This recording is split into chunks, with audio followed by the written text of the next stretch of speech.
Quan ell va néixer, les obres de l'autopista ja eren en marxa, de manera que sempre havia vist allí aquella muralla grisa i sorollosa que dividia la ciutat com una impúdica cicatriu mal cosida. Va deixar la moto davant del túnel del Tiempo i va entrar al passeig. Per més que havia intentat seguir els consells del secretari d'organització del partit, continuava dient que anava de Betúlia al barri i del barri a Betúlia. No feia gaire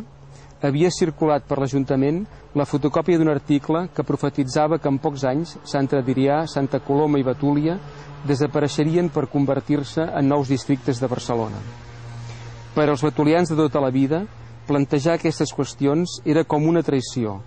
però amb el temps que duia l'Ajuntament, en Raül ja n'havia tingut prou per adonar-se que les grans decisions que afectaven la ciutat s'havien pres sempre des de fora, que la gran majoria de ciutadans tenien més consciència de viure en una parcel·la de l'àrea metropolitana que no pas a Betúlia, i que en el fons aquella ciutat mai havia estat vertebrada.